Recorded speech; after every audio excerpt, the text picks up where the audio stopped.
Hello বন্ধুরা, সবাইকে good morning. তো সকাল সকাল ঘুম থেকে উঠে দেখো চা খেয়ে চলে এসেছে। এখানে দেখো ফুল মিষ্টি রং সব কিছু নিয়ে চলে এসেছে। শাশুড়ি মা দেখো সব এনে দিয়েছে, আছে যেহেতু বৃহস্পতিবার। আর ঘরের অবস্থা দেখো একদম তল হয়েছিল, তো সুন্দর করে ঘরটা গুছিয়ে নিয়েছি। এই দেখো কত সুন্দর লাগছে ঘরটা গুছিয়ে নিয়ে। তো এবার যাব স্নান করতে।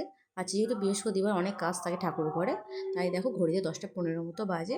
তো স্নান করতে চলে যাবো। স্নান করে এসে কিন্তু ঠাকুর ঘরে যাবো। আর তোমরা শুনতেই পাচ্ছ আমাদের বাড়ির পাশে হরিনাম হচ্ছে। তো দেখো স্নান করে চলে এসছে। আর এই দেখো হলুদ শাড়ি আর লাল ব্লাউজটা বার করেছে, এটাই পরবো আজকের। তার মধ্যেই দেখো সোনা বাবা চলে এসছে। ওগুলো কই? তুমি রং খেলতে যাচ্ছ? কি কি রং আছে তোমার কাছে দেখাও। নীল আর লাল। তুমি রং মাখাবে, হোলি খেলবে? ঠিক আছে। তো দেখো ঘরের পুজোটা কিন্তু আমি সেরে নিলাম। নেওয়ার পরে কিন্তু যাবো ঠাকুর ঘরে। আর সোনা বাবা দেখো এখানে রং নেওয়ার জন্য খুব জেদ করছিল ঠাকুরকে যখন দিচ্ছিলাম। তাই দেখো ওকে একটু দেখো ছোট্ট করে টিপ দিলাম। আর ও এত জেদ করছিল যে ওকে থালায় করে রং দিতেই হলো।